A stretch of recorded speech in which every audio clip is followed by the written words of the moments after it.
তেলাপোকা, তুই ধন্য ইলাকে আমার কাছে আনার জন্য। জানালার ভারী পর্দা ভেদ করে সকালের এক চিলতে সোনালি রোদ ইলার চোখের ওপর এসে পড়ল। ইলার ঘুমটা ভাঙল, সে চোখ খুলল না। কাল রাতের প্রতিটা মুহূর্ত, আরিয়ানের প্রতিটা স্পর্শ আর ডায়লগগুলো তার মস্তিষ্কে ভিড় করছে। তার শরীরের প্রতিটি কোণ এখনো আরিয়ানের অস্তিত্বের সাক্ষ্য দিচ্ছে। ইলা আলতো করে নড়াচড়া করতে কোমরে একটা শক্ত হাতের টান অনুভব করল। আরিয়ান তাকে পেছন থেকে জড়িয়ে ধরে আছে, তার উষ্ণ নিঃশ্বাস ইলার ঘাড়ের ওপর পড়ছে। আরিয়ান ঘুমন্ত অবস্থাতেই যেন তাকে ছাড়তে চাইছে না। ইলা আস্তে করে আরিয়ানের হাতের বাঁধন আলগা করে তার দিকে ঘুরে তাকালো। ঘুমের ঘরে আরিয়ানকে ঠিক ছোট বাচ্চার মতো নিষ্পাপ লাগছে। ইলা মুগ্ধ হয়ে তাকিয়ে রইল তার ভয়েস কিংয়ের দিকে। কাল রাতে সে আগ্রাসী পুরুষটা এখন কতটা শান্ত। ইলা সাহস করে আরিয়ানের কপালে একটা আলতো চুমু খেলো। ঠিক তখনই আরিয়ান মুচকি হাসলো, তার চোখ এখনো বন্ধ। চোরের মতো চুমু খাওয়াটা কি ঠিক ইলাফুল? রাতে তো বেশ বিরক্ত দেখাচ্ছিলে। ইলা চমকে উঠে পিছিয়ে যেতে চাইলো, কিন্তু আরিয়ান এক ঝটকায় তাকে নিজের বুকের উপর টেনে নিল। ইলা লজ্জায় লাল হয়ে আরিয়ানের বুকে মুখ লুকালো। আপনি জেগেছিলেন? সি, কি সব করে ফেললাম আমি? আরিয়ান হাসতে হাসতে ইলার চিবুক ধরে মুখটা তুলল। ইলার গলায় আর কলার বনে কালকের লালচে দাগগুলো দেখে আরিয়ানের চোখ জোড়া আবার একটু গভীর হলো। আমার বাগানে যখন এত সুন্দর গোলাপ ফুটে আছে তখন কি আর ঘুম আসে? খুব ব্যথা করছে কি এগুলো ইরাবতী? ইলা মাথা নিচু করে বলল, পেইন কিলার খেয়েছি তো, এখন ঠিক আছি, কিন্তু আমি আম্মুর সামনে যাব কিভাবে? তারা যদি বুঝে ফেলে? আরিয়ান হক করে হেসে উঠল। বুঝলে বুঝবে, আমরা তো আর চুরি করিনি। তুমি আমার স্ত্রী, এতে ভয়ের কি আছে? তবে হ্যাঁ, তোমার এই লজ্জা পাওয়া মুখটা দেখলে যে কেউ বুঝে যাবে কাল রাতে আরিয়ান খান সাউন্ড কতটা ভয়ঙ্কর ছিল। ইলা আরিয়ানকে একটা কিল মেরে বিছানা থেকে নামতে চাইল, কিন্তু আরিয়ান তার হাত ধরে আবার কাছে টানলো। লিটল হার্ট, আজ সারা রাত আমরা দুজনে এই রুমেই বন্দি থাকবো। আমাদের তো নিজেদের একটা মায়াজাল আছে, তাই না? ইলা দুষ্টমি করে বলল, একদম না। আব্বু সন্ধ্যায় দোয়ার অনুষ্ঠান রেখেছে, ফ্রেশ হয়ে নিচে চলুন, অনেক বেলা হয়েছে। আধ ঘন্টা পর ইলা নিচে নেমে এলো। পরনে একটা গাঢ় মেরুন রঙের সালোয়ার কামিজ, ওড়নাটা খুব কায়দা করে গলার চারপাশ দিয়ে জড়িয়ে রেখেছে যাতে রাতের চিহ্নগুলো ঢাকা পড়ে। ডাইনিং টেবিলে সবাই বসে আছে। নাফিজা বেগম ইলাকে দেখে হাসি মুখে এগিয়ে এলেন। কি রে মা, খুব দেরি করে ঘুম থেকে উঠলি? শরীর ঠিক আছে তো? কাল অনেক দখল গেছে তোদের উপর দিয়ে। ইলা আমতামতা করে বলল। হ্যাঁ আম্মু, একটু ক্লান্তি লাগছিল তাই। ঠিক তখনই আরিয়ান সিঁড়ি দিয়ে নামলো। তার পরনে কালো টি শার্ট আর জিন্স, মুখে এক অদ্ভুত তৃপ্তির হাসি। আরিয়ান এসে ইলার ঠিক পাশের চেয়ারে বসলো। নোয়া পাশ থেকে মুখ টিপে হেসে পড়ল। ভাইয়া, রাতের বেলায় চিল্লানির আওয়াজ পেলাম যেন। কোনো ইনভেস্টিগেশন চলছিল নাকি? নেহা ফিসফিস করে বলল। আরে ভাইয়া তো সব সময় একটু বেশি ডেডিকেটেড।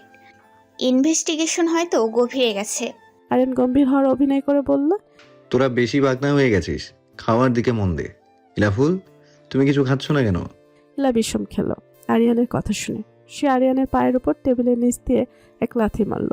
আরিয়ান ব্যথার ভান করে উফ করে উঠল। আরিয়ান পরোটার কিছু অংশ ছিঁড়ে প্রথমে ইলাকে খাইয়ে দেওয়ার জন্য হাত বাড়ালো।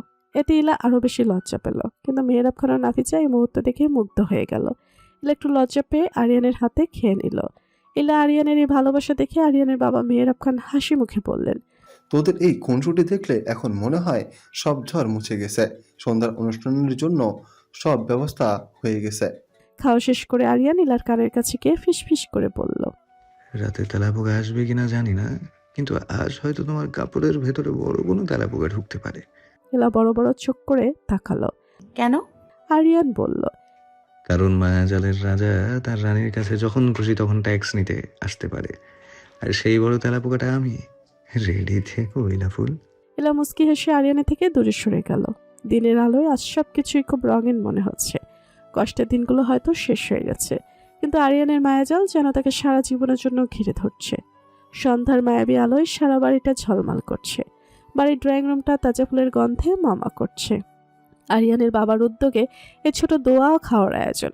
ইলা আয়নার সামনে দাঁড়িয়ে নিজেকে গুছিয়ে নিচ্ছে।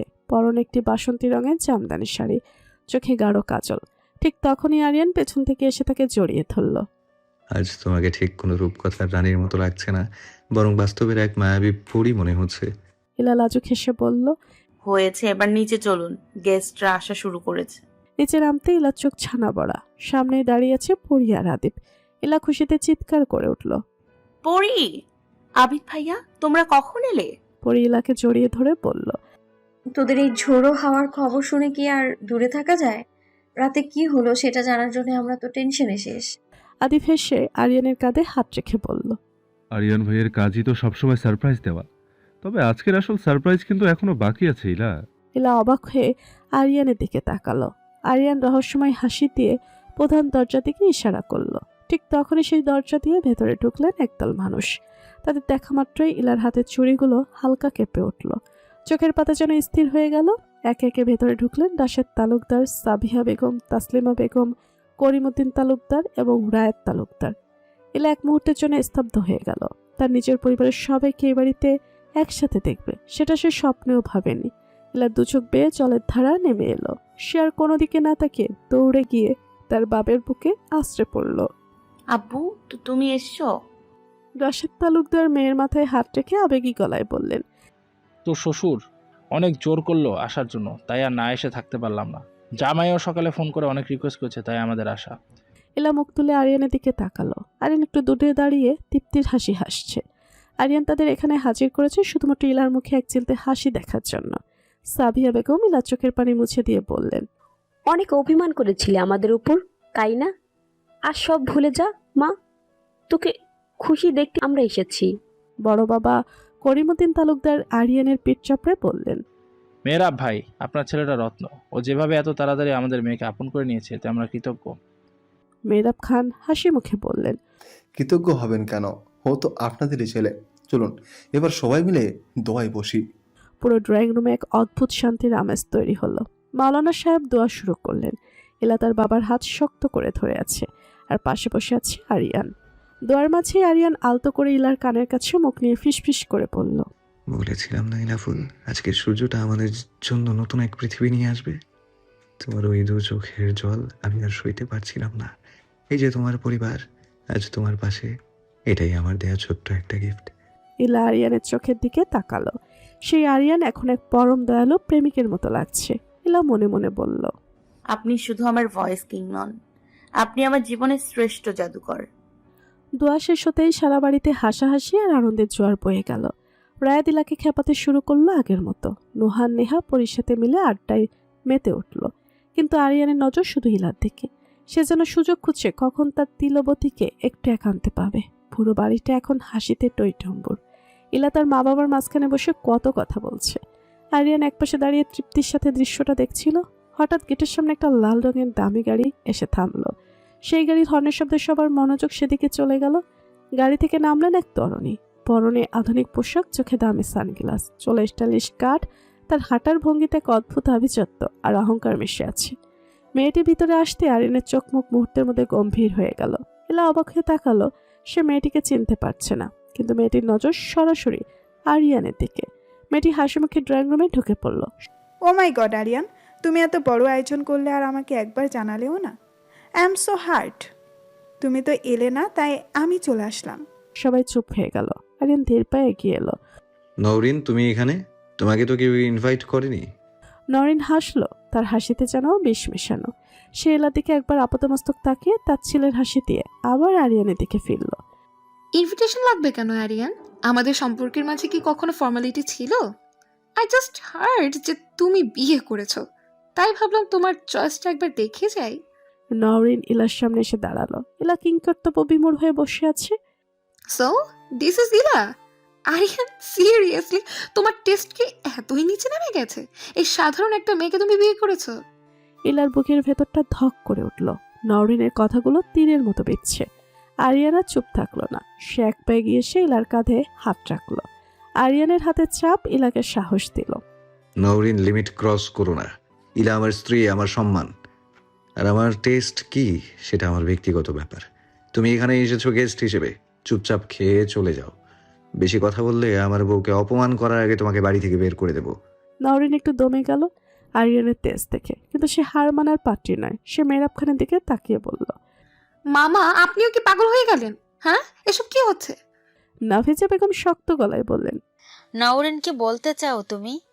ইলা যথেষ্ট ভদ্র একটা মেয়ে, আর এখন ইলা আমাদের বাড়ির বড় বউ। তুমি বরং তোমার জায়গায় থাকো, আমাদের পরিবারের পার্সোনাল ব্যাপারে নাক গলিও না। পরিয়ার নোহা একপাশে দাঁড়িয়ে কানাকানি করছিল। নোহা ফিসফিস করে ইলাকে বলল, ভাবি এই আপুটা খুব শয়তান, ও ভাইয়ার পেছনে আগে থেকেই লেগেছিল, তুমি ভয় পেও না।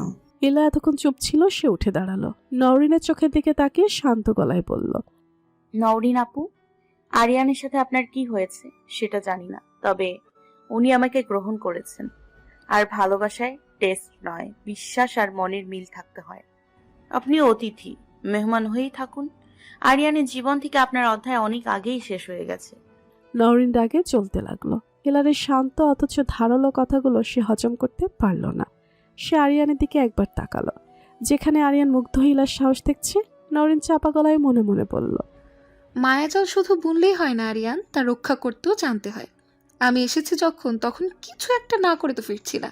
অল দ্য বেস্ট তোমাদের এই সো কল্ড হ্যাপি লাইফের জন্য। কথাটা বলে নওরিন গটগট করে ডাইনিং টেবিলের দিকে চলে গেল।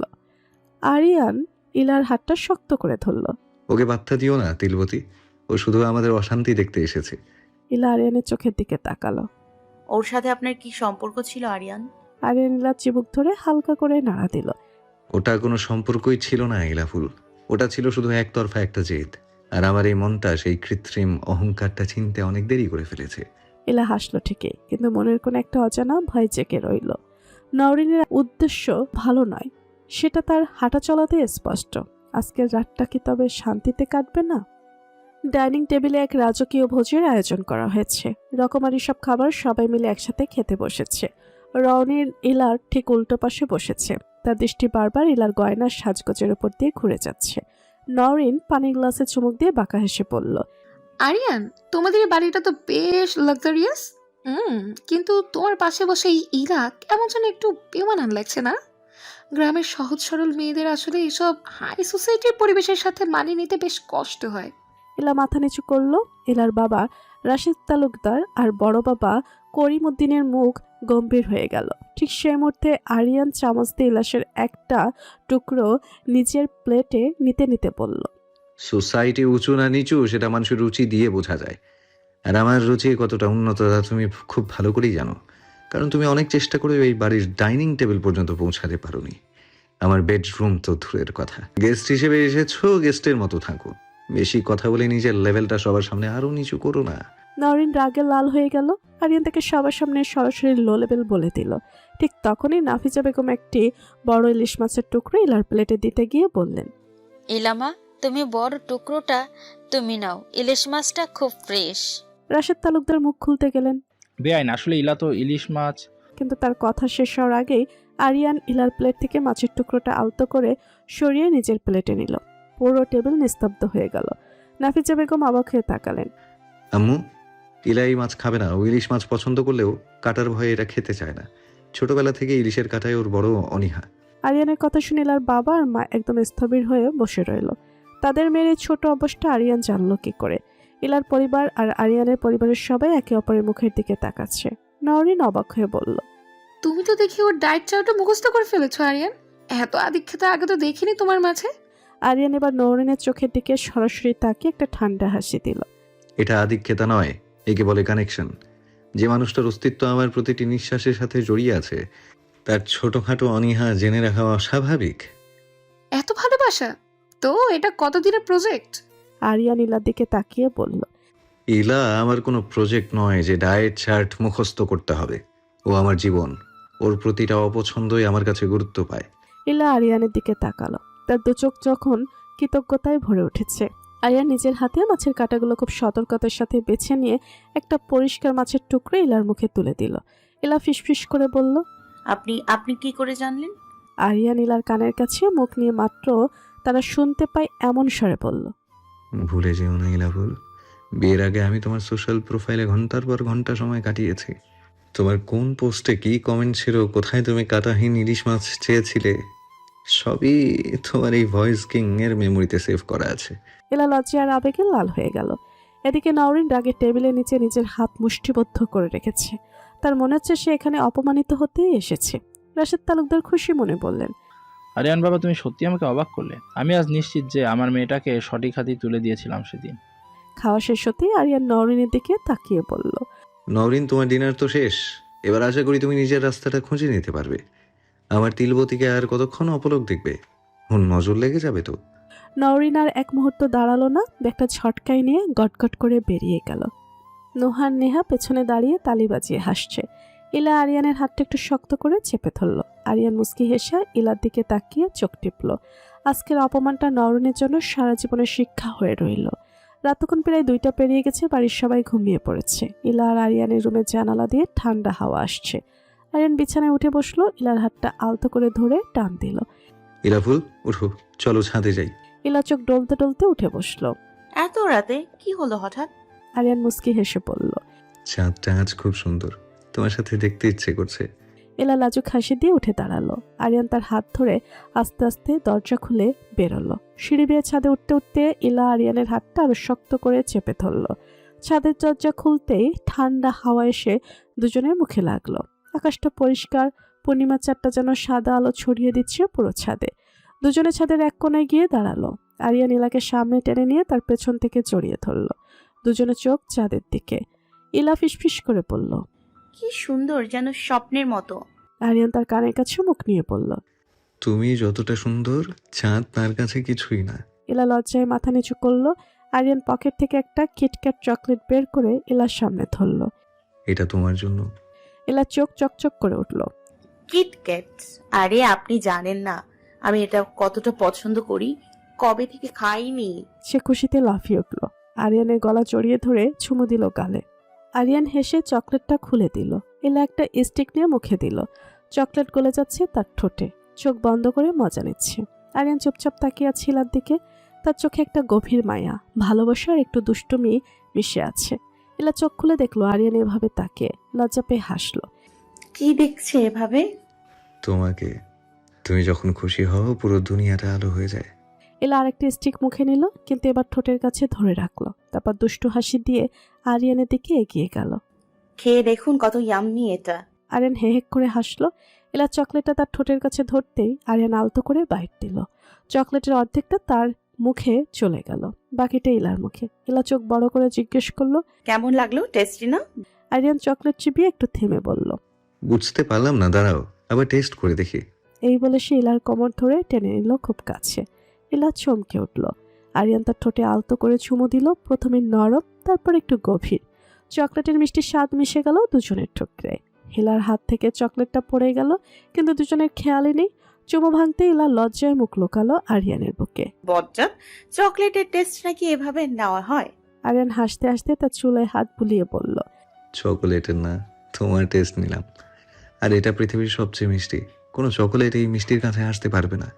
ইলা মুখ তুলে তার চোখে চোখ রাখলো। চাঁদের আলোয় দুজনের মুখ ঝকঝক করছে। ইলা ফিসফিস করে বলল, আপনি আমার সবচেয়ে বড় সারপ্রাইজ, ভয়েস কিং। আরিয়ান তার কপালে চুমু দিয়ে বলল, আর তুমি আমার পুরো দুনিয়া ইলাফুল। ছাদের সে মায়াবী মুহূর্তের পর আরিয়ান আর ইলা বেশ কিছুক্ষণ ওভাবেই দাঁড়িয়ে রইল। চারদিক দিয়ে নিস্তব্ধতা, চাঁদের আলো যেন শুধু তাদের জন্যই আজ সাজানো হয়েছে। ইলা আরিয়ানের বুকে মাথা রেখে আকাশের দিকে তাকিয়েছিল।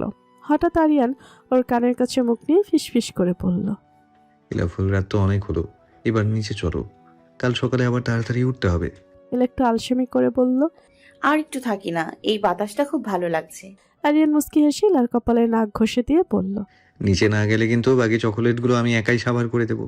ইলা চোখ বড় বড় করে বলল, না না না, চলুন চলুন।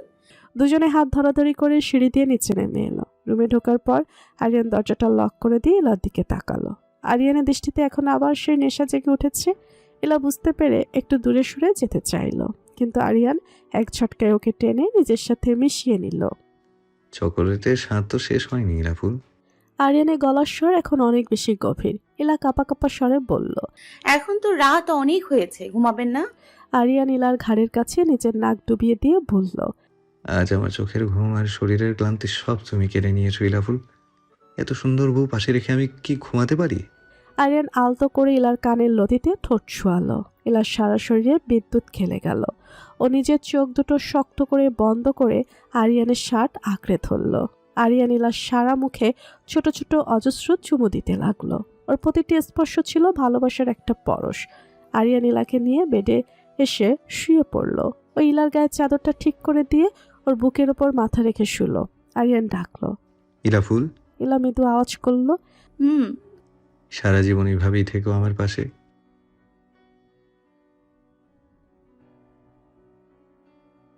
আরিয়ানের কণ্ঠে এক ধরনের আকুতি ঝরে পড়ল। কোনোদিন আমাকে ছেড়ে যাওয়ার কথা ভাববে না তো? ইলা আরিয়ানের চুলে বিলি কেটে দিয়ে শান্ত গলায় বলল, আপনার এই ইলা ফুল আপনাকে ছাড়া অসম্পূর্ণ। আপনি না থাকলে তো আমি শুকিয়ে ঝরে যাব। আরিয়ান ওর হাতটা নিজের হাতের মুঠোয় নিয়ে চুমু খেলো। তারপর ইলার পেটের উপর হাত রেখে ইলাকে নিজের আরো কাছাকাছি টেনে নিল। দুজনের নিঃশ্বাসের শব্দ এক হয়ে মিশে যাচ্ছিল ঘরের নিস্তব্ধতায়। কিছুক্ষণ পর ইলার নিয়মিত নিঃশ্বাসের শব্দ শুনে আরিয়ান বুঝলো ঘুমিয়ে পড়েছে। আরিয়ান ইলার কপালে শেষবারের মতো একটা আলতো চুমু দিয়ে বিড়বিড় করে বলল, গুড নাইট মাই ওয়াইফি। পরদিন সকাল। ভোরের আলো জানালার পর্দা ভেদ করে ইলার চোখে পড়তেই ওর ঘুমটা ভেঙে গেল। চোখ মেলেও দেখলো আরিয়ান তখনও গভীর ঘুমে আচ্ছন্ন। ওর হাতটা ইলার কোমরের উপর খুব শক্ত করে রাখা, যেন ঘুমের মধ্যেও ইলাকে ছাড়তে চাইছে না। ইলা খুব সাবধানে আরিয়ানের হাতটা সরিয়ে উঠে বসার চেষ্টা করলো। তখনই আরিয়ান চোখ না খুলে ওকে আরো জোরে জড়িয়ে ধরল। আরিয়ান ঘুমু ঘুমু গলায় বলল, কোথায় যাওয়া হচ্ছে এত সকালে? ছাড়ুন না, আম্মুরা উঠে পড়েছে, যে কেউ উঠে আসবে, সকাল হয়ে গেছে। আম্মু জানে যে তার ছেলে এখন ব্যস্ত, তাই কেউ বিরক্ত করবে না। ইলা হেসে ফেলল। আরিয়ান চোখ খুলে ইলার হাসির দিকে তাকিয়ে রইল। সকালের আলো ইলার এই নিষ্পাপ হাসিটা যেন ওর সারাদিনের ক্লান্তি দূর করে দিল। আরিয়ান ইলার হাত ধরে টেনে ওকে আবার নিজের বুকের উপর নিয়ে এলো। আজ সারাদিন আমরা কোথাও বের হব না, শুধু তুমি আর আমি। আব্বু, আম্মু, বড় মা, বড় বাবা, রায়েত ভাই সবাই আছে। কি ভাববে? আরিয়ান ইলার নাকে একটা টোকা দিয়ে বলল, আমাদের নতুন বিয়ে হয়েছে, এটা স্বাভাবিক, তাই ভাবাভাবির কিছু নেই। ঠিক সেই সময় দরজায় টোকা পড়ল। নাফিজা বেগমের গলা শোনা গেল বাইরে থেকে, আরিয়ান, ইলা তোরা কি উঠেছিস? নিচে নাস্তার জন্য সবাই অপেক্ষা করছে। ইলা আরিয়ানের দিক থেকে মুখ সরিয়ে নিয়ে উত্তর দিতে চাইল, কিন্তু আরিয়ান ইলার ঠোঁটের উপর হাত রেখে ওকে চুপ করিয়ে দিল। ও নিজে জোরে পড়ল, আম্মু, আমাদের একটু দেরি হবে, তোমরা খেয়ে নাও। বাইরে থেকে নাফিজা বেগমের মুস্কি হাসির শব্দ পাওয়া গেল। তিনি আর কিছু না বলে চলে গেলেন। ইলা আরিয়ানের বুকে কিল মেরে বলল, আপনি একটা আস্ত বদমাশ। এখন সবাই কি ভাববে বলুন তো? আরিয়ান হাসতে হাসতে বলল, ভাববে যে আমরা আমাদের হানিমুনটা ঘরেই কাটাচ্ছি। বিকেলের মিষ্টি রোদ গায়ে মেখে 3টে গাড়ি নিয়ে সবাই মিলে রওনা হলো গ্রামের ধারে সে বিশাল সরিষা ক্ষেতের দিকে। মাইলের পর মাইল যেন হলুদের গালিচা বিছিয়ে রাখা হয়েছে। সরিষা ফুলের উগ্র অথচ মিষ্টি ঘ্রাণে চারপাশটা মামা করছে। গাড়ি থেকে নামতে নোহান নেহা আনন্দে চিৎকার করে উঠল। পরিত আদিবকে টেনে নিয়ে সোজা ক্ষেতের আইল দিয়ে দৌড় দিল। রায়ের একটু পেছন থেকে ইলা আর আরিয়ানকে দেখছিল। ইলা আজ একটা বাসন্তী রঙের শাড়ি পরেছে, কপালে ছোট্ট একটা টিপ। হলুদের এই সাগরে ওকে যেন ঠিক কোনো এক বনদেবীর মতো লাগছে। ইলার বাসন্তী রঙের শাড়ির সাথে ম্যাচিং করে আরিয়ান পরেছে গাঢ় বাসন্তী রঙের একটা স্টাইলিশ পাঞ্জাবি, যার কলার আর হাতার বর্ডারে সূক্ষ্ম কালো সুতোর কাজ করা। পাঞ্জাবির ওপরে দুটো বোতাম খোলা থাকায় ওর চওড়া বুকের পুরুষালী গঠনটা স্পষ্ট বোঝা যাচ্ছে। আরিয়ানের পরনে ছিল ধবধবে সাদা কাবলি প্যান্ট আর পায়ে কালো চামড়ার রাজকীয় নাগরা, যার ব্যক্তিত্বকে এক আভিজাত্যের ছাপ এনে দিয়েছে। চোখের উপর দামি রেব্যান সানগ্লাসটা যখনও খুলে পাঞ্জাবির কলারে ঝোলালো, তখন রোদের আলোয় ওর তীক্ষ্ণ চোখের মণিগুলো হীরের মতো চিকচিক করে উঠল। রোদে আরিয়ানের গায়ের রংটা যেন আরো বেশি উজ্জ্বল দেখাচ্ছিল।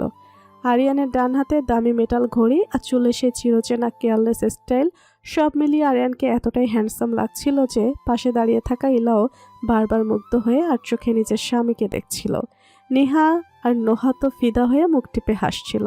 আদিব পর্যন্ত বলেই ফেলল, তুমি আর ইলা তো আজকের দিনের পাওয়ারফুল কাপল। তোমার এই লুক দেখে তো যে কেউ ক্রাশ খাবে। আরিয়ান মুস্কি হেসে ইলার দিকে তাকালো। ইলা নিচু স্বরে বলল। আরিয়ান চোখের ওপর ঝুঁকিয়ে এসে খুব নিচু স্বরে বলল, সুন্দর কি আর এমনিতে লাগছে? তোমার এই বাসন্তী রূপের ছায়া পড়েছে তো তাই। ইলা লজ্জায় নিজের শাড়ির আঁচলে আঙুল পেঁচাতে লাগলো। আরিয়ানের এই মোহময়ী লুক আর গভীর কণ্ঠস্বর যেন ইলার হৃদস্পন্দন মুহূর্তেই কয়েক গুণ বাড়িয়ে দিল। সরিষা ক্ষেতের ওই হলদে সমুদ্রে আরিয়ান যেন এক রাজকুমার, যে কেবল তার রাজকন্যাকে আগলে রাখার জন্য দাঁড়িয়ে আছে। আরিয়ান ইলার হাতটা শক্ত করে ধরে হাঁটা শুরু করলো। ইলা মুগ্ধ হয়ে তাকিয়ে আছে চারদিকে। দেখুন কত হলুদ, মনে হচ্ছে পৃথিবীটা আজ শুধু আমাদের জন্যই সেজেছে। আরিয়ান মুস্কি হেসে ইলার দিকে তাকালো। ওর চোখে আছে অন্যরকম এক নেশা। নোহা দূর থেকে চেঁচিয়ে পড়ল, ভাইয়া পরিবেশটা তো সেই লেভেলের রোমান্টিক, একটা গান না হলে তো জমছে না। আদি প্রায় তার পরীয় সময় দিল। সবাই মিলে একটা গোল হয়ে দাঁড়ালো সরিষা ক্ষেতের মাঝখানের ফাঁকা জায়গাটায়। সবাই জোরাজুরি শুরু করলো আরিয়ানকে গান গাওয়ার জন্য। আরিয়ান প্রথমে একটু না করলেও ইলার আবদার দেখে আর না করতে পারল না। ও ইলার চোখের দিকে সরাসরি তাকিয়ে ধীর লয়ে গাইতে শুরু করলো, প্রেমের সাগর ভেজা চাদর তোমার মাঝে নাও আমাকে, নিবিড় করে বাসব ভালো, ভীষণ আদর দেব তোমাকে। আরিয়ানের সে ভরাটা দরদি কণ্ঠস্বর বাতাসের সাথে মিলেমিশে এক অপূর্ব সুর তৈরি করলো। সবাই মন্ত্রমুগ্ধের মতো শুনছে। ইলা যেন নিজের অজান্তে আরিয়ানের চোখের মণিতে হারিয়ে গেল।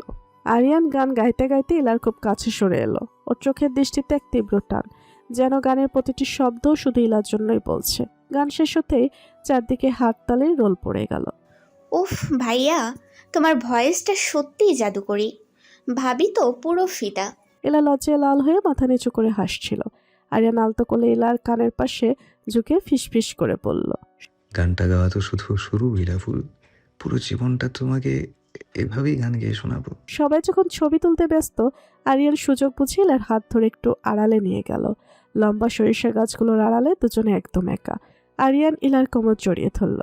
কি করছেন? সবাই দেখে ফেলবে তো।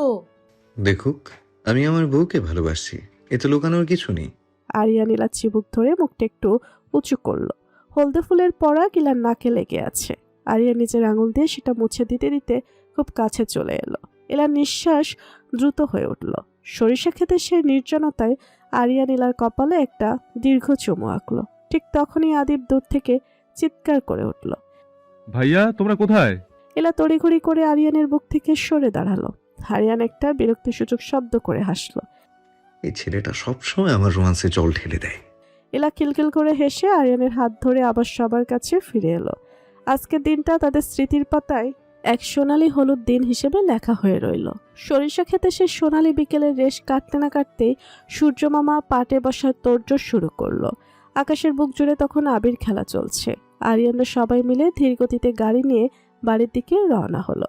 বাড়ির একদম কাছাকাছি আসতে আরিয়ানের গাড়িটা হঠাৎ ব্রেক কষলো। সামনে এক অদ্ভুত দৃশ্য, একদল খুদে বাহিনী, যাদের আরিয়ান আদর করে খুদে সেনা বলে ডাকে। তারা রাস্তার মাঝখানে হাত ধরাধরি করে ব্যারিকেড দিয়ে দাঁড়িয়ে আছে। কারো হাতে প্লাস্টিকের ব্যাট, কারো হাতে লাঠি। আরিয়ান মুস্কি হেসে গাড়ি থেকে নেমে এলো। ইলাও জানালার কাছ নামিয়ে অবাক হয়ে দেখছে তার স্বামীর ছোট ভক্তদের। আরিয়ান দুহাত কোমরে রেখে দাঁড়িয়ে গম্ভীর হাওয়ার ভানে করে বলল, কি ব্যাপার ক্যাপ্টেনরা, মাঝ রাস্তায় এভাবে অপারেশন শুরু করে দিলে যে? খুদে বাহিনীর লিডার ছোট রাব্বি এগিয়ে এলো। মুখটা বাংলার পাঁচের মতো করে বলল, ক্যাপ্টেন, এটা কিন্তু একদম ঠিক হয়নি। তুমি বউ পেয়ে গেছো বলে আমাদের ভুলে গেলে, নতুন বউ পেয়ে আমাদের সাথে খেলাধুলা সব বন্ধ করে দিলে। পেছন থেকে আরেকজন বলে উঠল, হ্যাঁ, তুমি বলেছিলে এবার ছুটিতে এসে আমাদের সাথে ফুটবল খেলবে, অথচ তুমি শুধু ভাবির সাথেই ঘুরে বেড়াচ্ছ। আমরা খুব রাগ করেছি তোমার ওপরে। আরিয়ান এবার একটু অপ্রস্তুত হলো। সত্যি তো, ইলাফুলের মায়ের পরে ছোট বন্ধুদের কথা ওর একদম মাথায় ছিল না। ও কান ধরে হালকা হেসে বলল, ওহো, I am really sorry captain. আসলে তোমাদের ভাবি একা তো, তাই ওকে একটু সময় দিচ্ছিলাম। কাল থেকেই তোমাদের সাথে মাঠে দেখা হবে, প্রমিস। কিন্তু খুদে সেনারা এত সহজে ভোলার পাত্র নয়। তারা মুখ ঘুরিয়ে নিল। সবাই একসাথে বলল, শুধু সরি বললে হবে না, আমাদের একটা কথা বলতে হবে। তুমি যার জন্য আমাদের ভুলে গেছো, সেই ভাবি তোমার কাছে এত স্পেশাল কেন? আমাদের বুঝিয়ে বলো। আরিয়ান আর চোখে গাড়ির দিকে তাকালো। ইলা তখন হাসি মুখে ওদের কথা শুনছে। আরিয়ান বুক ভরে একটা শ্বাস নিল। গ্রামের শান্ত বিকেল, গোধূলির আলো আর সামনে একদল নিষ্পাপ মুখ। পরিবেশটা মুহূর্তেই মায়াবী হয়ে উঠল। আরিয়ান গলাটা একটু ছেড়ে তার সেই চিরচেনা জাদুকরী কণ্ঠে গেয়ে উঠল, সারা রাত ভোর চোখের ভেতর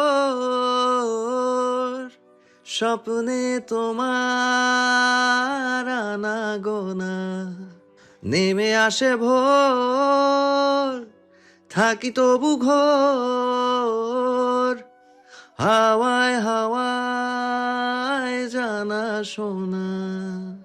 আরিয়ানের ভরাট গলার এই সুর যখন বাতাসের সাথে মিশে ইলার কানে পৌঁছালো, ও হৃৎপিণ্ড যেন একটা মুহূর্তের জন্য থমকে গেল। আরিয়ান গাইতে গাইতে ইলার দিকে ইশারা করলো। বাচ্চাদের মাঝে হাসির রোল পড়ে গেল। তারা হাততালি দিয়ে নাচতে শুরু করলো। রাব্বি দাঁত বের করে হেসে পড়ল। আচ্ছা ক্যাপ্টেন, মাফ করে দিলাম। ভাবি আসলে পুরীদের রানীদের মতোই সুন্দর। আরিয়ান হাসতে হাসতে পকেট থেকে কিছু চকলেট বের করে ওদের হাতে দিয়ে পড়ল। এবার রাস্তা ছাড়ো ক্যাপ্টেন্স, তোমাদের ভাবিকে নিয়ে বাড়ি যাই। কাল বিকেলে কিন্তু মাঠে ঠিক সময়ে হাজির থেকো। খুদে বাহিনী হইচই করতে করতে রাস্তা ছেড়ে দিল। আরিয়ান আবার গাড়িতে এসে বসলো।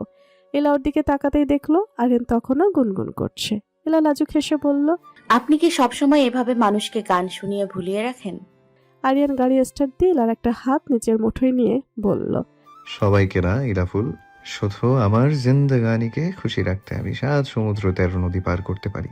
গাড়িটা সামনের উঠোনে এসে থামলো। সন্ধ্যার আজান দিচ্ছে মসজিদে। বাড়িতে ঢোকার পর দেখা গেল এক অন্যরকম চিত্র। লিভিং রুমে বসে আছে হালিমা। হালিমার পরনে জমকালো সাজগোজ, যেন কোনো বিয়ের অনুষ্ঠান থেকে পালিয়ে এসেছে। সবাইকে একসাথে ঢুকতে দেখে হালিমা উঠে দাঁড়ালো। ওর নজর প্রথমেই গেল আরিয়ানের ইলার ম্যাচিং করা বাসন্তী পোশাকের উপর। আরে বাহ, সবাই দেখি বেশ আনন্দ করে ফিরলে। আরিয়ান ভাইয়া, ইলা, তোদের তো দারুণ লাগছে। আরিয়ান মুস্কি হাসলো। এলাও সৌজন্যমূলক একটা হাসি দিল। তুই নতুন বউ সেজে এসছিস কেন? এসব পরে বলছে, অনেক কাহিনী ঘটে গেছে। ঠিক তখনই পেছন থেকে রায়াত ঢুকলো। রায়াতকে দেখা মাত্র হালিমার চোখ চকচক করে উঠলো। ও এগিয়ে গিয়ে বলল, রায়ত ভাইয়া কেমন আছেন? অনেকদিন পর দেখা। আমি ভাবলাম ঢাকায় যাচ্ছি, আপনাদের সাথে দেখা করে যাই। রায়াত হালিমার দিকে একবার তাকালো ঠিকই, কিন্তু ওর কথায় কোনো বাড়তি আগ্রহ দেখালো না। বরং নির্বিকার ভঙ্গিতে হাতের চাবিটা টেবিলে রাখতে রাখতে বলল, হ্যাঁ ভালো। ইলা, আমাকে এক গ্লাস পানি দিস তো। অনেক রাস্তা ড্রাইভ করে এসেছি, টায়ার্ড লাগছে। হালিমা একটু দমে গেল। ও আশা করেছিল রায়াত অন্তত ওর সাথে 2-1 মিনিট কথা বলবে, কিন্তু রায়াত ওকে পাত্তাই দিল না। সে সোজা আরিয়ানের পাশে গিয়ে দাঁড়িয়ে গল্প শুরু করে দিল। আরিয়ান ভাই, আজকের আউটিংটা কিন্তু ওয়াসাম ছিল। বিশেষ করে তোমার ওই গানটা, ইলার চেহারার এক্সপ্রেশন দেখার মতো ছিল। আরিয়ান হাসতে হাসতে ইলার দিকে তাকালো। রায়াত হালিমাকে দেখে কোনো রেসপন্স করলো না। হালিমা এক কোণে দাঁড়িয়ে রাগে ফুঁসছে। ও রায়াদের জন্য এত যুদ্ধ করে বিয়ের আসর থেকে পালিয়ে আসলো, অথচ রায়াদ ওকে একটু পাত্তাও দিল না। উল্টো আরিয়ানের সাথে আড্ডায় মগ্ন। হালিমা একটু সাহস সঞ্চয় করে আবার রায়াদের সামনে গিয়ে দাঁড়ালো। রায়ত ভাইয়া, আপনার সাথে আমার পার্সোনাল কিছু কথা আছে। রায়াদ ওর দিকে না তাকিয়ে ফোনটা চেক করতে করতে বলল, ওকে কি বলবো বলো তাড়াতাড়ি। আর এমনিতেও আমি এখন একটু বিজি। যদি তারা না থাকে তাহলে ইলা পরিদের সাথে গল্প করো। আমি ফ্রেশ হতে যাচ্ছি, অন্য সময় শুনবো তোমার কথা। বলে এই রাত কাউকে কিছু বলার সুযোগ না দিয়ে সিঁড়ি বেয়ে উপরে উঠে গেল। হালিমার ফর্সা মুখটা অপমানে আর রাগে লাল হয়ে উঠল। স্পষ্ট বুঝতে পারলো রায়াদ ওকে এড়িয়ে চলছে। ইলা আর আরিয়ান দূর থেকে পুরো ব্যাপারটা খেয়াল করছিল। আরিয়ান ইলার কানের কাছে মুখ নিয়ে ফিসফিস করে বলল, দেখেছো ইলাফুল, রায়দ কিভাবে ওকে ইগনোর করছে? মেয়েটা তো মনে হয় জেলাসিতে এখন ফেটেই পড়বে।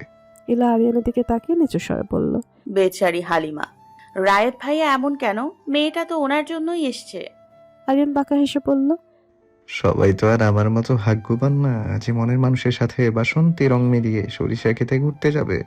হালিমা তখন ডাইনিং এর দিকে তাকিয়ে দেখলো ইলা আর আরিয়ান বেশ ঘনিষ্ঠ হয়ে কথা বলছে। হালিমা তাদের দেখে মনে হলো এই বাড়িতে ইলা আসার পর থেকে যেন সবাই অনেক বেশি হ্যাপি। কিন্তু হালিমা সে এখন কি করবে? যার জন্য পালিয়ে আসলো সে তো পাত্তাই দিচ্ছে না। এদিকে ইলার পরেই দুজন তাদের জামাই নিয়ে ব্যস্ত। হালিমা এক কোণে দাঁড়িয়ে রয়েছে। হাতের ব্যাগটা এত জোরে চেপে ধরেছে যেন সেটা তার শেষ আশ্রয়। চোখ দুটো লাল, কিন্তু কান্না আসছে না, শুধু একটা জ্বালা, একটা অপমানের আগুন। সে দেখছে ইলা আর আরিয়ানকে দুজনে কত সহজে হাসছে, কত সহজে হাত ধরে আছে, কত সহজে একে অপরের চোখে চোখ রেখে কথা বলছে। আর সে তো এখানে অচেনা, অবাঞ্ছিত। হালিমা ধীরে ধীরে উঠে দাঁড়ালো। তার পায়ে যেন শক্তি নেই, কিন্তু মনে একটা জেদ জন্ম নিয়েছে। সে সোজা রায়াত যে রুমে ঢুকেছে সে রুমের দিকে এগোলো। দরজা খোলা, রায়াত ফ্রেশ হয়ে বেরোচ্ছে। টাল কোমরে জোড়ানো, চুল ভেজা, গুনগুন করে গান গাইছে। হঠাৎ আলিমাকে দেখে তার ভুরু কুচকে গেল। তুমি বললাম না পরে কথা হবে। না রায়ত ভাইয়া, এইবার আর পরে না। আমি এখনই জানতে চাই, আমাকে কেন এড়িয়ে যাচ্ছেন? আমি কি এতটাই অপছন্দের? কিছুদিন আগেও তো আপনি আমাকে পছন্দ করতেন, তাহলে এখন কি হলো? রায়াত একটা দীর্ঘশ্বাস ফেলল। সে দরজা বন্ধ করে দিল। তার চোখে এখন আর বিরক্তি নেই, শুধু একটা ক্লান্তি। হালিমা, তুমি ভালো মেয়ে, সুন্দর, স্মার্ট, পরিবারের মেয়ে, কিন্তু আমি তোমাকে এভাবে দেখি না। আমি তোমাকে কখনো প্রমিস করিনি, কখনো আশা দিইনি। তখন ভালো লেগেছিল তাই আমি দুষ্টুমি করে প্রপোজ করেছিলাম, কিন্তু এখন তো দেখছি তুমি এসব সত্যি ভেবে নিয়েছো। আমি এসবের জন্য দুঃখিত, কিন্তু আমি তোমাকে ভালোবাসি না, আর ভালোবাসবও না। হালিমার চোখ থেকে প্রথম ফোঁটা পড়ল। সবটাই আপনার মজা ছিল? রায়াত মাথা নেড়ে বলল, হ্যাঁ, আমার হৃদয়ে যে জায়গা আছে সেখানে তুমি নেই, আর থাকবেও না। তুমি অন্য কাউকে পাবে যে তোমাকে পুরোপুরি চাইবে, কিন্তু সেটা আমি নয়। হালিমার কথা বলতে পারল না। সে দৌড়ে বেরিয়ে গেল রুমের বাইরে। অন্ধকারে দাঁড়িয়ে কাঁদতে লাগলো। এদিকে লিভিং রুমে আরিয়ান আর ইলা বসে আছে। আরিয়ান ইলার কাঁধে হাত রেখে বলল, দেখলে, কিছু মানুষ নিজের দুঃখ নিজেই তৈরি করে। আমরা কখনো কাউকে আশা দেইনি। আমি এদের কিছুই বুঝছি না। হালিমার কি হয়েছে? হালিমা অন্ধকারে দাঁড়িয়ে কাঁদছে। চোখের পানি গাল বেয়ে গলা হয়ে কলারে মিশে যাচ্ছে। তার শ্বাসটা এখনো জমকালো, কিন্তু মনে হচ্ছে সবকিছু ম্লান হয়ে গেছে। হঠাৎ পেছন থেকে পায়ের শব্দ শুনলো। ঘুরে তাকাতেই দেখলো ইলা আর পরি দুজনে এসে দাঁড়িয়েছে। ইলা নরম গলায় জিজ্ঞেস করলো, হালিমা, কি হয়েছে? তুই এভাবে কাঁদছিস কেন? আর এই পোশাকে কেন? তুই তখনও কিছু বললি না? পরি একটু এগিয়ে এসে হালিমার হাত ধরল। কিছু হয়েছে? রায়েত ভাইয়ার সাথে কথা হয়েছে তোর, বল না। হালিমা প্রথমে চুপ করে রইল, তারপর কাপা গলায় চোখ মুছে বলল, আমি বিয়ের আসর থেকে পালিয়ে এসেছি রায়েত ভাইয়ের জন্য। ইলা আর পরি দুজনেই চমকে উঠল। কি? তুই বিয়ের আসর থেকে পালিয়ে এসেছিস? আর তোর বিয়ে ঠিক হইল কবে? হালিমা মাথা নেড়ে বলল, আমার বাবা মা হঠাৎ করে আমাকে বিয়ে দিতে চেয়েছিল। সেদিন তোদের সাথে কথা বলার পরে আমি রায়েত ভাইয়ের একটা ছবি দেখছিলাম, কিন্তু সেই সময় আম্মু দেখে ফেলে। আর তাদের ধারণা আমি রায়েত ভাইয়ের জন্য অস্ট্রেলিয়া যেতে চাচ্ছি না, তাই জোর করে অন্য জায়গায় আমার বিয়ে ঠিক করে। কিন্তু আমার তো শুধু রায়েত ভাইয়াকেই ভালো লাগে, তাই আমি সবাইকে ফাঁকি দিয়ে পালিয়ে এসেছি। ভেবেছিলাম এখানে এলে রায়েত ভাই হয়তো আমাকে বুঝবে, আমার সাথে কথা বলবে, হয়তো আমাকে মেনে নেবে।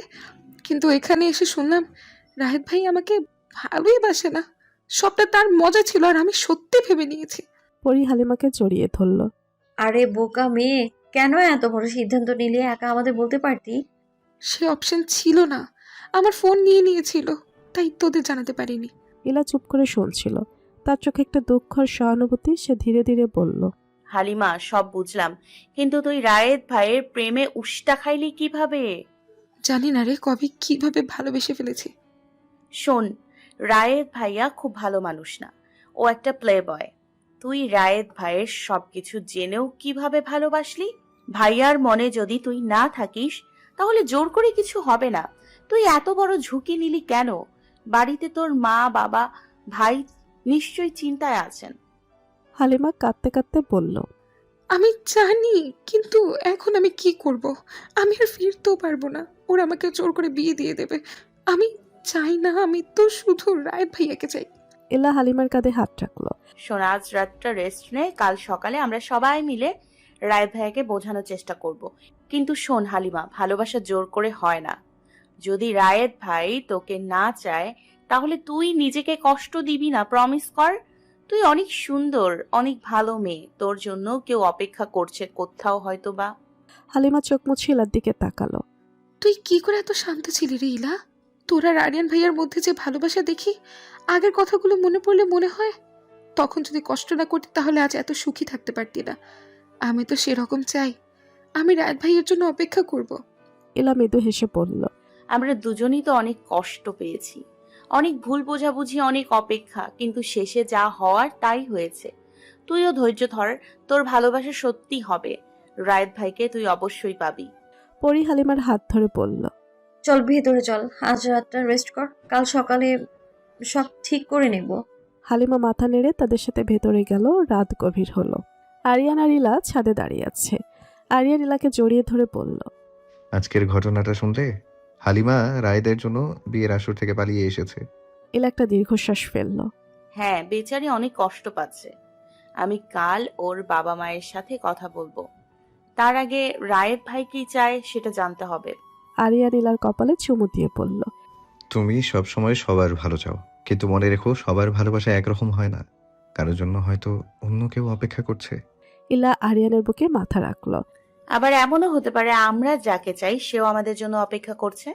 আরিয়ান হেসে বলল, সবারটা জানি না, তবে আমি আমার থিরবতির জন্য অপেক্ষা করব চিরকাল। চাঁদের নিচে দুজনে জড়াজড়ি করে দাঁড়িয়ে রইল বাড়ির এক কোণে। হালিমা জানালার কাছে বসে চাঁদ দেখছে। তার চোখে পানি, কিন্তু মনে একটা ছোট্ট আশা, হয়তো কাল সব ঠিক হয়ে যাবে।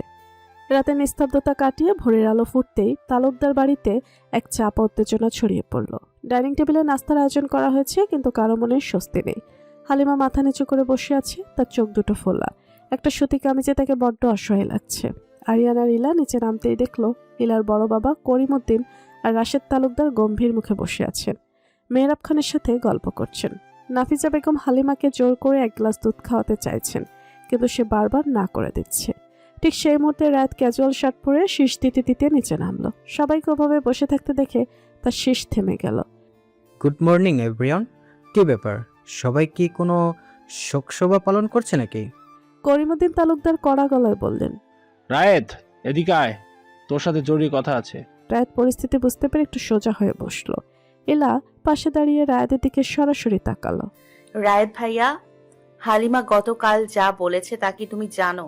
ও ওর বিয়ের আসর থেকে পালিয়ে এসছে শুধু তোমার জন্য। তুমি কি একবারও ভেবেছো একটা মেয়ের উপর দিয়ে কতটা ঝড় বয়ে যাচ্ছে?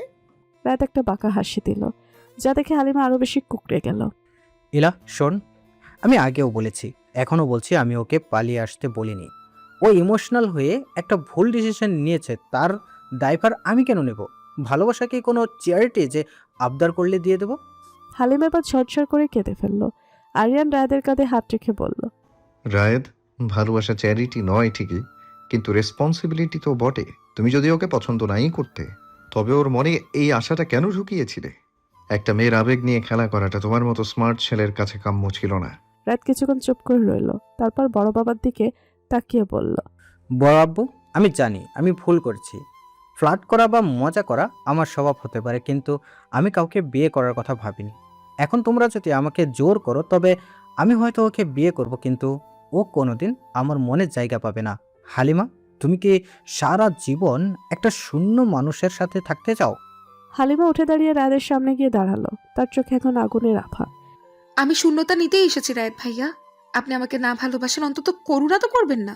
আমি আমার বাড়ির সবাইকে অমান্য করে এসেছি, এখন ফিরে যাওয়ার পথ বন্ধ।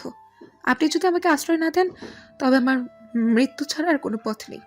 এলা পরিস্থিতি সামাল দিতে এগিয়ে এলো। সে হালিমার হাত ধরে শান্ত করার চেষ্টা করলো। আব্বু, বড় বাবা, আমি একটা প্রস্তাব দিতে চাই। হালিমার বাবা মার সাথে আমাদের কথা বলতে হবে। হালিমা এখনই কোনো চূড়ান্ত সিদ্ধান্ত না নিক। ও আমাদের এখানে কিছুদিন থাকুক। রায়েত ভাইকেও সময় দেওয়া উচিত। জোর করে বিয়ে দিলে কারোরই ভালো লাগবে না। রাশেদ তালুকদার সায় দিয়ে বললেন। হ্যাঁ, ইলা ঠিকই বলেছে। হালিমা মা, তুমি আমাদের মেয়ের মতো। আমরা তোমার বাবা মার সাথে কথা বলে ব্যাপারটা মীমাংসা করার চেষ্টা করব। আর রায়েত, তুই অন্তত এই কয়দিন ওর সাথে একটু ভালো ব্যবহার করবি। রায়েত আর দ্বিমত করলো না, সে গটগট করে বাইরে চলে গেল। হালিমা ডুকরে কেঁদে ইলার বুকে মুখ লুকালো। দুপুর গড়িয়ে বিকেল হলো। বাড়ির বড়রা সবাই হালিমার বাবার সাথে ফোনে কথা বলে পরিস্থিতি কিছুটা নিয়ন্ত্রণে এনেছেন। তারা রাজি হয়েছেন যে হালিমা কিছুদিন এখানে থাকুক, তারপর তারা এসে ওকে নিয়ে যাবেন বা অন্য কোনো সিদ্ধান্ত নেবেন। বিকেলে বাড়ির পেছনের বাগানে আরিয়ান আর ইলা বসেছিল। আরিয়ান ইলার চুলে একটা কাঠগোলাপ গুজে দিয়ে বলল। আজকের দিনটা পুরো হালিমা আর রায়েদের টেনশনে গেল। আমাদের সময়টা তো একদম উধাও হয়ে গেল। ইলাফুল। ইলা আরিয়ানের কাঁধে মাথা রেখে বলল। মানুষের জীবনটা বড্ড অদ্ভুত, তাই না? কেউ ভালোবাসা পেয়েও বোঝে না, আর কেউ একটু ভালোবাসার জন্য নিজের সবটা বাজি ধরে। আরিয়ান ইলার চিবুকটা আলতো করে উছিয়ে ধরল। তুমি কিন্তু আমার বাজি হাঁটতে দাওনি তিলবতী। আমার এই ভয়েস কি আর অন্য কারোর জন্য বাজবে না? এটা শুধু তোমার জন্যই সংরক্ষিত। ইলা মুস্কি হেসে বলল। আপনি না থাকলে আমার জীবনটা একদম ফিকে হয়ে যেত। হালিমাকে দেখলে আমার নিজের ফেলে আসা দিনগুলোর কথা মনে পড়ে। আমিও তো অনেক লড়াই করেছি। আরিয়ান ইলাকে আরো নিবিড়ভাবে জড়িয়ে ধরল। আচ্ছা, অনেক তো মন খারাপ হলো, চলো তোমাকে একটা সারপ্রাইজ দিই। ইলা উৎসুক হয়ে তাকালো। আবার কি সারপ্রাইজ? আরিয়ান পকেট থেকে দুটো বিমানের টিকিট বের করলো। আমাদের অফিসিয়াল হানিমুন। আগামীকাল আমরা মালদ্বীপ যাচ্ছি। কোনো ঝামেলা নেই, শুধু তুমি আর তোমার এই বয়েস কিং। ইলা খুশিতে চিৎকার করে আরিয়ানকে জড়িয়ে ধরল। দূর থেকে হালিমা জানালার পর্দা সরিয়ে তাদের দেখছিল। তার ঠোঁটের কোনো একটা ক্ষীণ হাসি ফুটে উঠল। সে জানতো না তার ভাগ্যে কি আছে, কিন্তু ইলা আর আরিয়ানের এই গভীর প্রেম তাকে নতুন করে স্বপ্ন দেখার সাহস জোগালো। ভালোবাসা মানে কি শুধু পাওয়া? হয়তো ত্যাগের মাঝেও কোনো সুখ লুকানো থাকে। রাত তখন ছাদ থেকে নিচে নামছিল। হালিমার ঘরের পাশ দিয়ে যাওয়ার সময় সে একবার থামলো। হালিমার বিষণ্ণ মুখটা দেখে তার মনে এক অদ্ভুত খচখাচানি হলো। সে কি আসলেই খুব বেশি নিষ্ঠুর হয়ে গেছে? রাতে খানবাড়িতে যেন হঠাৎ করেই জরুরি অবস্থা জারি করা হয়েছে। ডাইনিং রুম থেকে শুরু করে বসার ঘর, সবখানে শুধু একটাই আলোচনা, রায়াদ আর হালিমার বিয়ে। হালিমার বাবা মা পরে ফোনে সব জানিয়ে দিয়েছেন। মেয়ে যেহেতু এ বাড়িতে গিয়ে উঠেছে আর লোকে জানাজানি হয়েছে, তাই বিয়ে না দিয়ে তারা একে আর বাড়িতে ফিরবেন না। আত্মীয় স্বজন বাজে কথা বলছে। বড় বাবা করিমউদ্দিনের রায়েদের বাবা রফিকুল তালুকদারকে ফোন দিয়ে সব কিছু জানিয়েছে। রফিকুল তালুকদারের হুকুম, আজ রাতেই ঘরোয়াভাবে বিয়ে দিয়ে দেয়া হোক রায়েদ আর হালিমাকে। রায়েদ নিজের রুমে পায়চারি করছিল। তার মুখ দেখে মনে হচ্ছে সে বিয়ে করতে নয়, ফাঁসির মঞ্চে উঠতে যাচ্ছে। আরিয়ান, ইলা, পরি আর আদিব রুমে ঢুকতেই রাত আর্তনাদ করে উঠল। আরিয়ান ভাই, আদিব ভাই, বাঁচাও, আমাকে জ্যান্ত কবর দেওয়ার ষড়যন্ত্র চলছে। আমি কি দেখতে খুব বেশি ধার্মিক যে এই বয়সেই আমাকে সংসার নামের তসবিহ হাতে ধরে দিতে চাইছে? আরিয়ান সোফায় আরাম করে বসে পড়ল। কিচ্ছু করার নাই ভাই, আমিও একদিন এই বলির পাঠা হয়েছিলাম, কিন্তু এখন ভালো আছি। হয়তো তোমারও ফিউচার ভালো আছে, তাই বিয়েটা করে নাও। আর বিয়ে করা তো ভালো, সারা রাত একা একা দেয়ালের সাথে কথা বলতে হবে না। দেয়াল অন্তত পাল্টা জবাব দেয় না ভাই, কিন্তু হালিমা তো একবার কথা শুরু করলে থামার নাম নেই না। ওর নাম হালিমা না রেখে রেডিও হালিমা রাখা উচিত ছিল। আর ইলাপরি, আরিয়ান ভাই, আদিব ভাই না হয় পরের ছেলে, ওদের কথা বাদ দিলাম, কিন্তু তোরা তো আমার বোন, তোরা কিছু বল। এলা হেসে কুটি কুটি হয়ে বলল, ভাইয়া, তুমি তো নিজেই বলেছিলে তুমি প্লে বয়, তাই এখন প্লে বয়ের খেলা শেষ করে ভালো জামাই হওয়ার প্রস্তুতি নিও। ভালো জামাই আর আমি? আরে আমি তো নিচের রুমের চাবি কই রাখি খুঁজে পাই না, আমি সংসার সামলাবো কিভাবে? শোনো আরিয়ান ভাই, আমাকে যদি জোর করে কবল পরানো হয়, আমি কিন্তু কাজের সামনে গিয়ে বলবো এরা আমাকে জোর করে বিয়ে দিচ্ছে। আমরা বলবো জোর করে না, কর দিয়ে বিয়ে দিছি। রাত মাথা চুলকে বলল, তোমরা সবাই মিলে আমাকে এত জোর করছো কেন? আমি কি তোমাদের কোনো লোন নিয়েছি যে এখন রিপেমেন্ট বিয়ে দিয়ে করতে হবে? ভাইয়া, এটা লোন না, এটা হার্টের লোন। হালিমা তোমাকে দিয়েছে, এখন তুমিও রিটার্ন দাও। রাত উঠে দাঁড়িয়ে সবার দিকে তাকিয়ে বলল, ঠিক আছে, সবাই যখন চাও আমি বলির পাঠা হয়ে আর আমার হেড কোয়ার্টার থেকেও যেহেতু অর্ডার হয়ে গেছে, তাহলে তো এখন বিয়ে ছাড়া আর উপায় নেই। সবাই হাসির রোল দিয়ে উঠল রায়েদের কথা শুনে। আরিয়ান রায়েদের কাঁধে হাত রেখে বলল, দেখলে, একটু প্রেশার দিলেই মন খুলে যায়। প্রেশার না দিলে আমি তো চিরকাল সিঙ্গেল থাকতাম, এখন দেখি ফিউচার কি হয়। ঠিক তখনই করিমউদ্দিন দরজায় টোক দিয়ে ভেতরে ঢুকলেন, হাতে একটা রেশমি পাঞ্জাবি। রায়েদ, এই পাঞ্জাবিটা পরে নে, কাজী সাহেব চলে এসেছেন। আর মনে রাখিস, কোনো উল্টাপাল্টা করলে তোকে এবার ত্যায্যপুত্র করা হবে। বড় আব্বু, ত্যায্যপুত্র করলেই তো ভালো হতো, অন্তত ব্যাচেলর লাইফটা তো বাঁচত। এই পাঞ্জাবিটা পরে আমাকে তো মনে হচ্ছে বলির পাঠা। আমাকে কি একদম বিরিয়ানির প্যাকেটের মতো সাজানো দরকার ছিল? বড় বাবা ধমক দিতেই রাত বাধ্য হয়ে পাঞ্জাবিটা হাতে নিল। বড় বাবা বেরিয়ে যেতে শিলার দিকে তাকিয়ে বলল, ইলা, একটা বুদ্ধি দে তো, বিয়ের আসরে অজ্ঞান হয়ে যাওয়ার ভান করলে কি কাজ হবে, নাকি কাজী সাহেব অজ্ঞান অবস্থায় আমাকে দিয়ে টিপসই করিয়ে নেবে?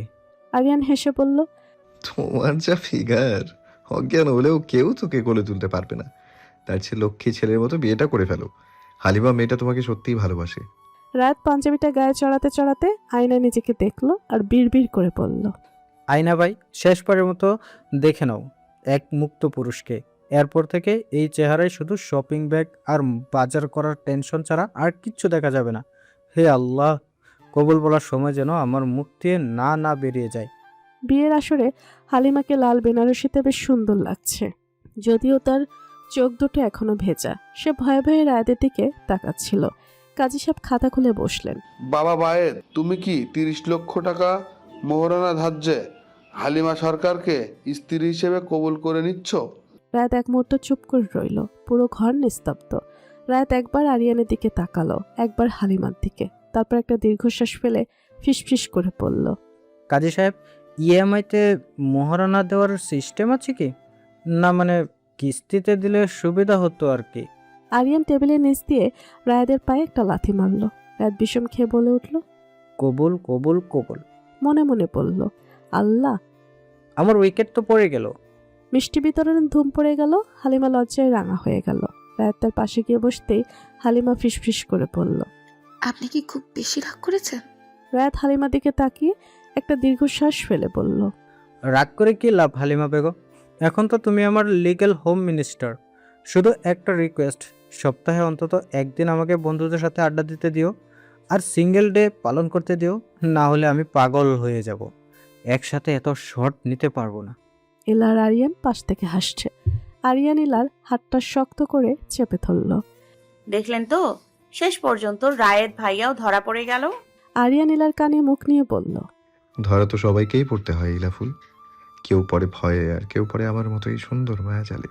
রাত বাড়ার সাথে সাথে খানবাড়িতে নতুন এক দম্পতির যাত্রা শুরু হলো। যদিও রাত এখনো মনে মনে নিজেকে শহীদ ভাবছে, কিন্তু হালিমা চোখের খুশিতে বোঝা যাচ্ছিল এই অগোছলো ছেলেটাকেই সে সারা জীবনের জন্য নিজের করে নিতে চেয়েছিল, কিন্তু সেটা বলতে পারেনি কখনো। খানবাড়ির দোতলার একটা ঘর সাজানো হয়েছে ফুল আর আলো দিয়ে। লাল শাড়ির ওপর সোনালি জরির কাজ, বিছানায় গোলাপের পাপড়ি ছড়ানো, সাথে রজনীগন্ধা। হালিমা লাল বেনারসিতে বসে আছে, মাথায় ঘোমটা, চোখ নিচু, কিন্তু ঠোঁটে একটা লাজুক হাসি। ঘরের দরজাটা বন্ধ করে রায়ের দরজায় হেলান দিয়ে দীর্ঘশ্বাস ফেলল। রুমটা রজনীগন্ধার গন্ধে মামা করছে। হালিমা ঘোমটা টেনে একদম মূর্তির মতো বসে আছে। রাত সাবধানে পা টিপে টিপে বিছানার কাছে এগিয়ে গেল। আল্লাহ, এখনো সময় আছে, দৌড়ে পালাই। না না না, বড় আব্বু ত্যায্য করে দেবে। ঠিক আছে, শান্ত থাক রায়েত, এটা তো শুধু একটা রাত, তারপর সারা জীবন। রাত বিছানার কোণে বসলো। হালিমা একবার তাকালো, তারপর আবার চোখ নামালো। হালিমা বেগম, ঘুমানোর প্ল্যান আছে নাকি সারা রাত এভাবে মূর্তির কম্পিটিশন করার ইচ্ছা?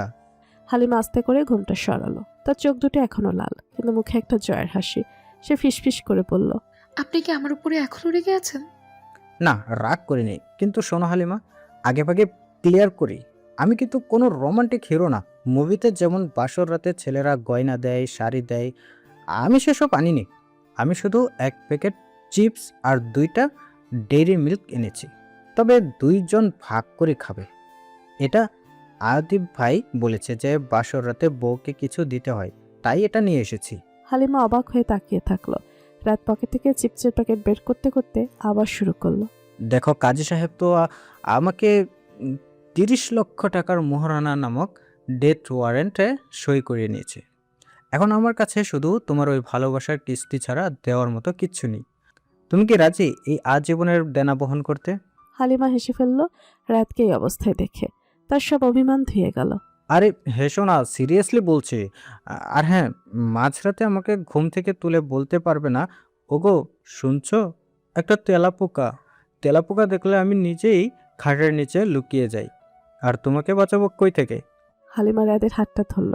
রাত চমকে উঠল, যেন শখ খেয়েছে। মনে মনে বলল, বাপরে, শুরু হয়ে গেল নাকি? হালিমা, আমি কিন্তু এখনো মানসিকভাবে এই রিলেশনশিপের জন্য প্রস্তুত না। আমাকে একটু ওয়ারেন্টি পিরিয়ড দেওয়া চাই না? হালিমা মিষ্টি করে বলল, আপনাকে কিছু করতে হবে না, শুধু পাশে থাকলেই হবে। রাত দীর্ঘশ্বাস ফেলে বলল, ঠিক আছে, তবে আজ রাতটা আমরা ফ্রেন্ডশিপ মোডে কাটাই। চলো চিপস খাই আর গল্প করি, গান শুনি, নেটফ্লিক্স দেখি। হালিমা চোখ বড় করে তাকালো। নেটফ্লিক্স এখন বাসর রাতে? আরে হ্যাঁ, কেন? বাসর রাত মানে তো কথা বলা, হাসি ঠাট্টা। আমি তো ভাবছিলাম তুমি হয়তো আমাকে লেকচার দেবে। রায়েত ভাইয়া এখন থেকে রাত 10টার মধ্যে বাড়ি ফিরবেন, অন্য কোনো মেয়ের সাথে কথা বলতে পারবে না। হালিমা হেসে ফেলল। আমি তো সেরকম না, কিন্তু আপনি যদি সত্যি চান আমি এসব করি। রাত লাফ দিয়ে উঠল।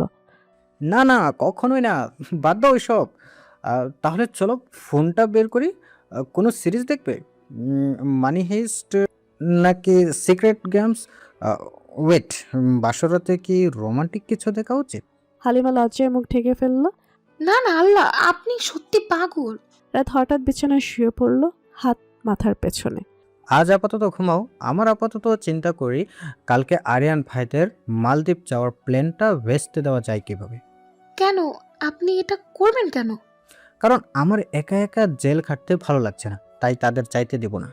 অন্যদিকে ছাদে আরিয়ান আর ইলা চাঁদের আলোয় দুজনে দাঁড়িয়ে। আরিয়ান ইলাকে পেছন থেকে জড়িয়ে ধরল।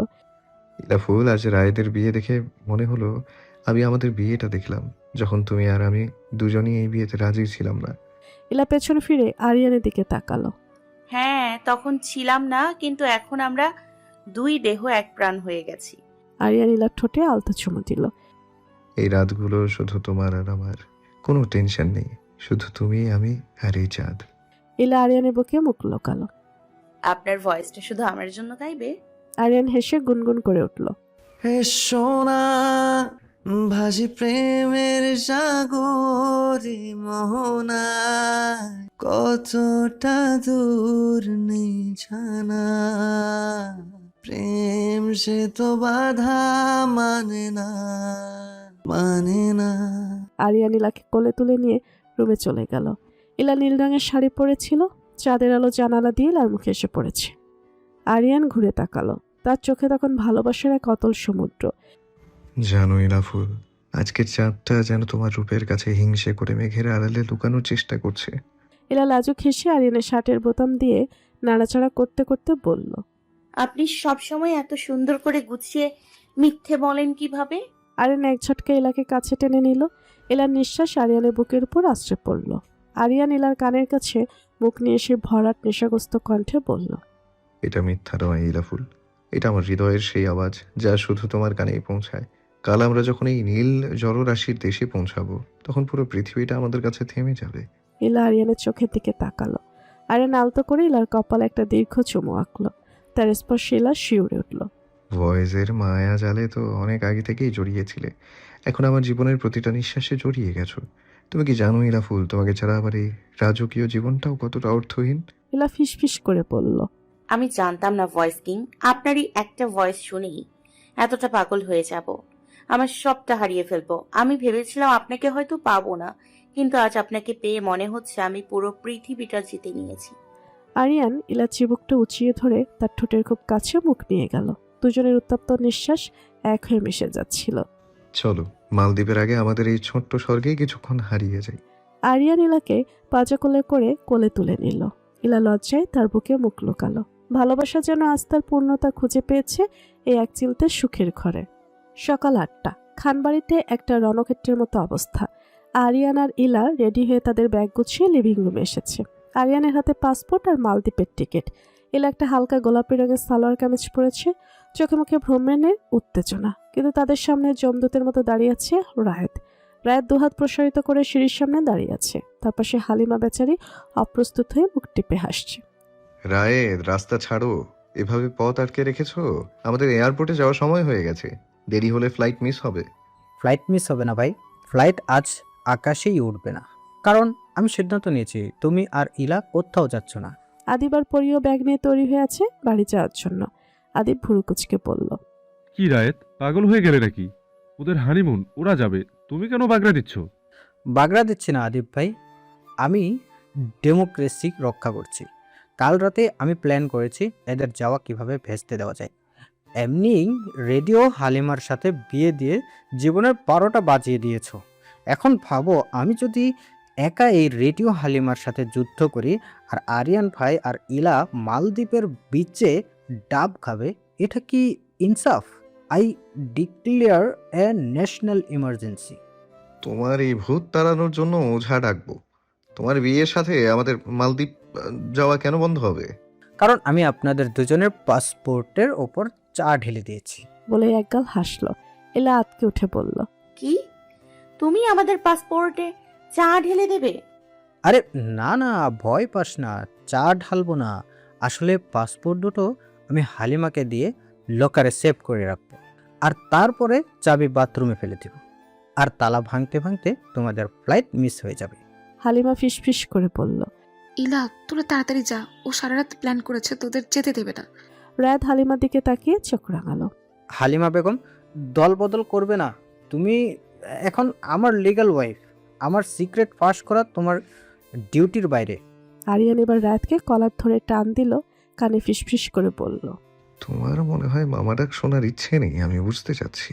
রাত কাদো কাদো মুখে বলল, ভাই আমি জাস্ট ভাবছিলাম তোমরা মালদ্বীপ গিয়ে ফটো তুলবে, আর আমি এখানে বসে হালিমার সাথে চিপস খাবো। এটা সহ্য করার মতো না। আমাদেরও সাথে নিয়ে গেলে হয় আমাদেরও হানিমুনটা হয়ে যেত। আদি ফেসে ফেলল। ও ওহ, তো এই হলো আসল উদ্দেশ্য। চারজন মিলে ডাবল হানিমুন করতে চাও? ইয়েস, এটাকে বলে জয়েন্ট ভেঞ্চার। আরিয়ান ভাই রোমান্স করবে আর আমি না হয় তাদের ব্যাগ বইব, আর আমি ফ্রিতে মালদ্বীপ ঘুরে আসব।